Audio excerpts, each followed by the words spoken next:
Well, as we saw earlier this week, JPMorgan beating the street and also, for the most part, beating its peers. My next guest says CEO Jamie Dimon's next big project is looking for a successor. Dimon biographer Duff McDonald wrote a story on one possible replacement, Jess Staley. And Duff, great to have you with us. Enjoyed your article, Thanks your piece. for having me. It was great. Okay, so essentially you characterize Jess Staley as sort of this guy that's been hiding in plain sight.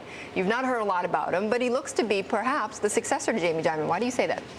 Well, capability and experience-wise, Jess has had a 30-year career at JPMorgan. That's why he was hiding in plain sight. Everyone talks about Jamie, but Jess has actually he's running his second business unit there now. In terms of being a possible successor to Jamie, you know, Jamie and others have characterized successors as short-term, medium-term, long-term ideas. And even Jamie says if he were to get hit by a bus today, Jess is probably the best position and most experienced guy to step into the slot. But that means he's the short-term guy, right? Because he's the same age as Jamie, or what? He is exactly the same age as Jamie. They're 53 years old. And even Jess will tell you, you know, he doesn't have a 10-year plan here to take over at the end of the decade. If there's an opportunity for him to run the bank in the next couple of years, meaning if Jamie leaves in the next couple of years, he'll take it.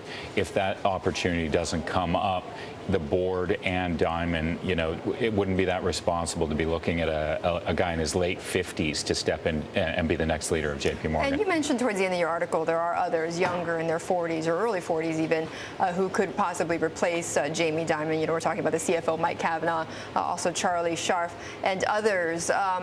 You know, they're not ready at this point, right? I mean, and what type of grooming do you think is going on? Well, Jamie's got a really disciplined approach to succession planning. He likes to have a deep bench and rotate people, move people around, give them experience in all the different businesses that they are engaged in. Because JPMorgan, you don't want someone running a company of that size and breadth who doesn't understand mortgages, for example. So all these people are moving around. Mary Erdos just took over from Jess running asset management. Jess was running asset management. He's now running the investment bank. So his idea is that he gives everybody experience running different businesses so that if and when the time comes, there's a pool of people to choose from and they can weigh their strengths and weaknesses at that time. But at the same time, he's the guy who basically kicked out two potential candidates, Black, right, and also Winters, Bill Winters. Exactly. So there's two facets. So he wants this deep bench, but then he kicks them out too. Well, you know, if you think about that, it's the point we make in the story is that whoever's going to run that firm at some point needs some experience running the investment bank because it's the riskiest division, most potential for disaster. And Jamie had realized and determined, along with the board, that neither Black or Winters was a succession candidate.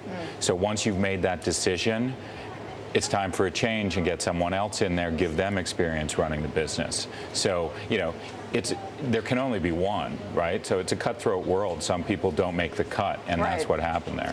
How is Jamie Dimon viewed on Wall Street? I mean, I hear some chatter behind the scenes that, you know, he's sort of becoming overbearing because he's sort of seen as this big king of the hill guy now, and he's the straight shooter. But, you know, come on, other people should also get some credit.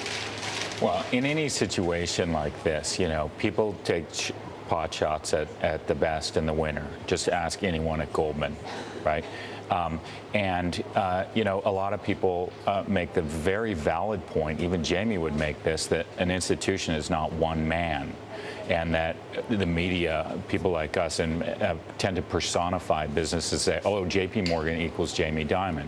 He knows that's not the case, but if you're complaining and you think, wow, why does he get so much credit? Other people like Bill Winters, who did a great job running the investment bank, should get some credit.